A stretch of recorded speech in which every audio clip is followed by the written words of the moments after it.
Segala profesi memiliki risiko, baik risiko ringan maupun risiko berat. Termasuk seorang penulis memiliki risiko. Apabila kebetulan pas lagi muter-muter gitu ya pemikirannya, kemudian membuat orang tersinggung saat membacanya, begitu orang akan mudah menghina, membuli, menyalahkan gitu, bahkan mengancam yang enggak begitu ya. Itu suatu hal yang lazim terjadi sepanjang sejarah kepenulisan ya. Banyak penulis-penulis berbakat yang harus dihukum oleh penguasa maupun menjadi korban dari serangan-serangan gerakan sosial ya, reaksi sosial dari masyarakat. Itu membuat nasib penulis itu menjadi sangat tidak menentu ya. Namun ini adalah suatu hal yang menjadi pilihan kita sebagai penulis untuk terus berkarya, tetapi juga memiliki strategi-strategi yang baik lah ya, memiliki strategi yang baik. Penulis kan bukan sekadar ekspresi, menyampaikan unek-unek, menyampaikan pilihan-pilihan sikap politik, bukan hanya itu. Saya kira masing-masing penulis memiliki wataknya sendiri-sendiri.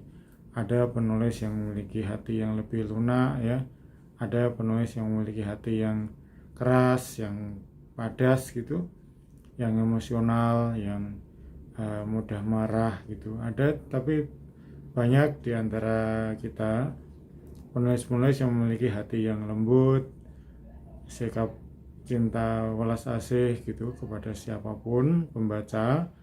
Jadi pembaca akan lebih terhibur, terinspirasi gitu ya, menjangkau sedemikian banyak segmen gitu, tanpa harus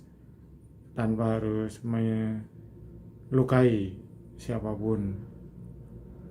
Satu sisi penulis-penulis yang sudah memiliki jam terbang lama gitu ya, sudah menulis banyak judul ya, sudah banyak tulisan yang dia tulis, dia tentunya akan mendapatkan pengalaman yang lebih beda ya, pengalaman yang lebih kuat gitu. Jiwanya juga udah mengendap ya, sudah tidak kobar kabur gitu ya, jadi pikirannya itu udah tenang gitu.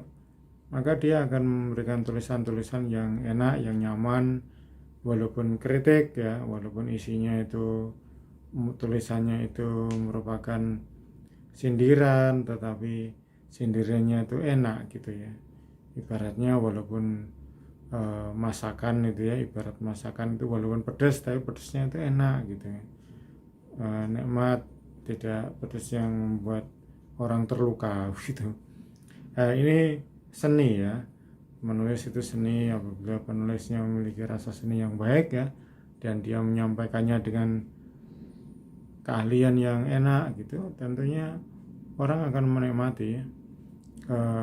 Tidak suka pun ya, orang tidak suka pun ya, dia akan membacanya sampai habis. Ketika sama dengan masakan pedas yang kita sebenarnya membuat kita nggak nyaman, tapi karena pedasnya enak ya, itu pun akan dihabiskan makanan itu. Saya kira begitulah sebuah buku, tulisan apapun juga seperti itu. Seringkali orang memiliki variasi selera yang berbeda-beda ya. Penulis juga kadang seleranya ke kiri, ke kanan, lenggak-lenggok gitu ya. Kadang asin, kadang pahit, kadang pedas, kadang manis begitu. Suatu hal yang biasa begitu itu penulis. Mereka berkarya dengan melayani imajinasi ya, melayani kreativitas, melayani ide-ide yang berseliweran di kepalanya, di hatinya, di lingkungannya, melayani pemikiran-pemikiran yang datangnya kadang tidak menentu ya, entah dari mana sumbernya, kadang sumbernya dari dirinya sendiri, menjadi mata air ya. Penulis yang sungguh-sungguh, penulis yang kreatif mutlak gitu ya, dia menulis dengan hatinya, dia menjadi sumber pertama ilmu-ilmu. Tetapi banyak juga penulis-penulis yang sungguh-sungguh melayani semua pemikiran yang ada, yang berseliweran di mana-mana ya, di pikirannya, di berseliweran di udara, di internet, berseliweran di perpustakaan. Itu dia berkutat dengan beragam kata-kata yang dia dapatkan itu dari literasi digital maupun literasi manapun. Dia dapatkan itu dari percakapan dengan lingkungan, dengan teman, dengan ya siapapun gitu ya, saudara. Nah, dari situ mereka mendapatkan pemikiran-pemikiran yang deras. Nah, dia melayani pemikiran itu, melayani ide-ide itu, dan menuangkannya dalam sebuah tulisan ya. Seringkali tulisan-tulisan itu memang tidak bisa diatur, dikelola dengan baik oleh penulis itu kadang-kadang, karena beban tulisan yang banyak yang dia menarik ya, disortir, dipilah-pilih gitu ya. Orang bisa bekerja sedemikian banyak untuk membendung pemikiran-pemikiran ya, penulis-penulis itu, tetapi seringkali pemikiran itu tidak terbendung sehingga harus berkelok-kelok gitu ya, kadang ke kiri, kadang ke kanan gitu. Opini penulis itu seolah-olah tidak menentu. Seorang penulis yang kadang di suatu ketika dianggap sebagai liberal, tapi kadang dianggap sebagai tradisional, kadang dianggap sebagai fundamentalis, kadang dianggap sebagai penulis yang ya berbagai macam stereotyping yang dilakukan pembaca, diucapkan pembaca untuknya. Penulis itu ya tetap menulis ya, apapun kata orang. Kita dianggap sebagai penakut ya boleh, silakan. Kita dianggap sebagai sekedar penghibur luka, penghibur lara, mungkin ya itulah. Tapi kadang-kadang kita berjalan begitu saja, tidak tentu ya, seperti kita melayani ide-ide itu seperti kita menjadi sungai begitu aja. Kadang-kadang banjir ya, kita harus meluap-luap gitu. Kita nggak bisa benar-benar lurus gitu. Sungai juga tidak ada yang sungguh-sungguh lurus gitu. Sungai itu pasti berbelok-belok ya, berbelok-belok mengikuti aliran air. Air punya kehendak sendiri-sendiri. Kalau airnya pengen ke kanan ya ke kanan, kalau memang lebih tanahnya miring ke kanan atau tanahnya teksturnya lebih gembur dan seterusnya. Jadi air juga memiliki karakternya sendiri-sendiri ya.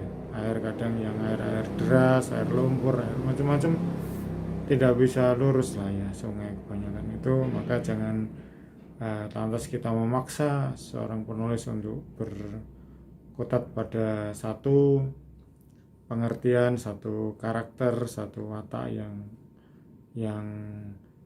yang tetap gitu ya dalam selama hidupnya. Tidak, penulis kadang-kadang dia berperspektif kiri, kadang berperspektif kanan gitu.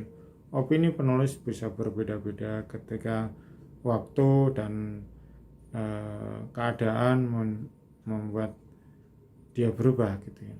Orang bisa berubah, manusia bisa berubah, bukan hanya penulis.